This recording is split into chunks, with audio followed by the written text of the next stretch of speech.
First of all C T Ravi ಅವರಿಗೆ RSS ಅವರ ಇತಿಹಾಸ ಗೊತ್ತಿಲ್ಲ ಅನ್ಸುತ್ತೆ. ಸರ್ದಾರ್ ಪಟೇಲ್ ಅವರು ನೆಹರು ಅವರು ಬ್ಯಾನ್ ಮಾಡಿದಾಗ ಹೋಗಿ ಕೈಕಾಲು ಬಿದ್ದಿದ್ದು ಅದೇ RSS ಅವರು. ಇಂದಿರಾ ಗಾಂಧಿ ಅವರು ಬ್ಯಾನ್ ಮಾಡಿದಾಗ ಉದ್ದುದ್ದ ಪ್ರಶಂಸೆ ಲೆಟರ್ಗಳು ಬರೆದಿದ್ದಾರೆ ಅವ್ರು ಸರ್ಸಂಚಾಲಕರು. ಓದಕ್ಕೆ ಕೇಳ್ರಿ ಅವರಿಗೆ ಇತಿಹಾಸ ಮೊದಲನೇದು. ಆಮೇಲೆ ರಿಜಿಸ್ಟ್ರೇಷನ್ ಮಾಡ್ಕೊಳ್ಳಿ ಅಂದರೆ ಯಾಕೆ ಅಷ್ಟು ಭಯ ಅವರಿಗೆ? RSSಗೆ ರಿಜಿಸ್ಟರ್ ಮಾಡ್ಕೊಳ್ಳಿ ಅಂದರೆ ಇವ್ರು ಯಾಕೆ ಉತ್ತರ ಕೊಡ್ತಾ ಇದ್ದಾರೆ? ಒಂದು ಕೆಲಸ ಮಾಡಿ, ಈಗ ತಾನೇ ನಮ್ಮ ಬೇರೆ ಮಾಧ್ಯಮ ಸ್ನೇಹಿತರಿಗೆ ಹೇಳ್ತಾ ಇದ್ದೆ, ನನಗನ ನಿಮ್ಮ ಯಾವುದು ಜಗನ್ನಾಥ್ ಭವನ್ ಅಲ್ಲ ಅವ್ರದ್ದು, ಜಗನ್ನಾಥ್ ಭವನೋ ಕೇಶವ ಕೃಪಾಗೋ ಕರೆಸಿ, ನನಗೆ ಕರೆಸ್ಬಿಟ್ಟು ಈ ಕಾನೂನು ಅಡಿನಲ್ಲಿ ನಮಗೆ ಸ್ವತಂತ್ರ ಇದೆ, ನಾವು ಯಾವುದೇ ಸರ್ಕಾರಿ ಸಂಸ್ಥೆಗಳಿಗಾಗಲಿ ಅಥವಾ ಸರ್ಕಾರಿಗಾಗಲಿ ನಾವು ಉತ್ತರ ಕೊಡೋ ಅಗತ್ಯ ಇಲ್ಲ ಅಂತ ತೋರಿಸ್ಬಿಡ್ಲಿ, ಅಥವಾ ನನ್ನ ಆಫೀಸಿಗನ ಬರಲಿ, ದಾಖಲೆಗಳು ತೊಗೊಂಡು ಬರಲಿ. ನೋಡಿ ಸರ್, ಈ ಕಾನೂನು ಅಡಿನಲ್ಲಿ ನಮಗೆ ಯಾವುದೇ ನಮ್ಗೆ ಯಾವುದೇ ಸಂವಿಧಾನ ಲಾಗೂ ಆಗೋದಿಲ್ಲ, ನಮ್ಗೆ ಯಾವುದೇ ಕಾನೂನು ಲಾಗೂ ಆಗೋದಿಲ್ಲ ಅಂತ ನನ್ನ ಆಫೀಸಿಗನ ಬಂದು ಹೇಳಿ, ಇವ್ಯಾಲ್ಯೂಯೇಟ್ ಮಾಡ್ತೀನಿ. ತಪ್ಪಿದ್ರೆ ನಾನೇ ಕ್ಷಮೆ ಕೇಳ್ತೀನಿ, ಇಲ್ಲದ್ರೆ ಅವ್ರು ತಿದ್ಕೊಳಕ್ಕೆ ಹೇಳಿ. Simple thing sir.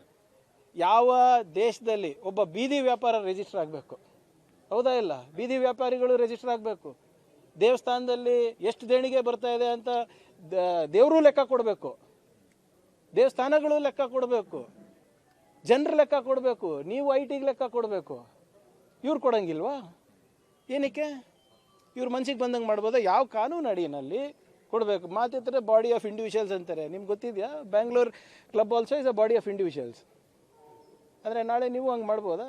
ಸೇಮ್ ಫಾರ್ಮ್ಯಾಟ್ನಲ್ಲಿ ನೀವು ನಾಳೆ ಒಂದು ಸಂಘಟನೆ ತೆಗೆದುಬಿಟ್ಟು ನೀವು ಹೀಗೆ ದೇಣಿಗೆ ಇಸ್ಕೊಳೋದಾಗಲಿ ಅಥವಾ ಕಾನೂನು ಉಲ್ಲಂಘನೆ ಮಾಡಿಬಿಟ್ಟು ಬೆಂಗಳೂರಿನಲ್ಲಿ ಪಥಸಂಚಲನ ಮಾಡೋದಾಗಲಿ ಮಾಡ್ಬೋದಾ ಸರ್?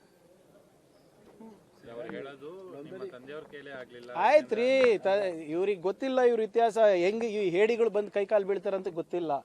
ನಾನು ಬರ್ದಿರೋ ಇತಿಹಾಸ ಅಲ್ಲ, ಅವ್ರ ಆರ್ಗನೈಸರ್ ಪುಸ್ತಕ ಓದಲಿ ಸರ್. ಅವ್ರ ಮ್ಯಾಗ್ಝಿನ್ ಇದೆ ಆರ್ಗನೈಸರ್ ಅಂತ, ಹೋಗ್ಬಿಟ್ಟು ಯಾವ ರೀತಿ ಸರ್ದಾರ್ ಪಟೇಲ್ ಅವರಿಗೆ ಕೈಕಾಲು ಬಿದ್ದಿದ್ದಾರೆ, ವೀರ್ ಸಾವರ್ಕರ್ ಯಾವ ರೀತಿ ಪೆನ್ಷನ್ ತೊಗೊತಾ ಇದ್ರು ಸರ್, 60 ರೂಪಾಯಿ ಪೆನ್ಷನ್ ತೊಗೊತಾ ಇದ್ರು ವೀರ್ ಸಾವರ್ಕರ್ ಬ್ರಿಟಿಷರ ಹತ್ರ, ಗೊತ್ತಾ?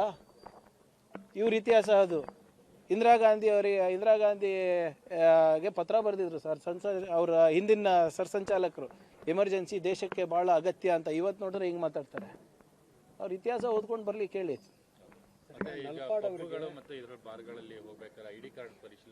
ನೋಡಿ, ಭಾಳಷ್ಟು ನಮಗೆ ದೂರುಗಳು ಬರ್ತಾ ಇದೆ ಪೋಷಕರಿಂದ. ಹಲವಾರು ಪಬ್ಗಳಿರ್ಬೋದು, ಬ್ರಿವರಿಗಳಿರ್ಬೋದು, ಬಾರ್ಗಳಿರ್ಬೋದು, ಇಲ್ಲಿ ಯಾರು ವಿದ್ಯಾರ್ಥಿಗಳು ಅಲ್ಲಿ ಮಾದಕ ವಸ್ತು ಇರ್ಬೋದು, ಸಿಗರೇಟ್ ಇರ್ಬೋದು ಅಥವಾ ಲಿಕರ್ ಕನ್ಸಂಪ್ಷನ್ ಮಾಡ್ತಾ ಇದ್ದಾರೆ ಅಂದ್ಬಿಟ್ಟು, ಅದಕ್ಕೆ ನಿನ್ನೆ ಒಂದು ನೋಟಿಫಿಕೇಷನನ್ನು ನಾವು ಸರ್ಕ್ಯುಲರನ್ನು ನಾವು ಹೊರಡಿಸಿದ್ದೇವೆ. ಯಾವುದೇ ವ್ಯಕ್ತಿಗೂ ಕೂಡ ನೀವು ಅಂದರೆ ಸ್ಟೂಡೆಂಟ್ ಇರ್ಬೋದು, ಬಿಲೋ 21 ವರ್ಷಕ್ಕಿಂತ ಕಮ್ಮಿ ಯಾರಾನ ಇದ್ರು ID ಚೆಕ್ ಮಾಡಿಬಿಟ್ಟು ಬಿಡಬೇಕು ಅಂತ. ಯಾಕಂದರೆ ಇದು ನಮ್ಮ ಯುವಕರ ಭವಿಷ್ಯದ ಪ್ರಶ್ನೆ ಆಗಿದೆ. The ಓನಸ್ is on the establishment. ಅವ್ರು ಪರಿಶೀಲನೆ ಮಾಡಬೇಕು, ಅವರು ನಿಯಂತ್ರಣ ಮಾಡಬೇಕು. ಒಂದು ವೇಳೆ ಅವ್ರು ನಿಯಂತ್ರಣ ಮಾಡಿಲ್ಲ ಅಂದರೆ ನಾವು ಕ್ರಮ ತಗೋತೀವಿ.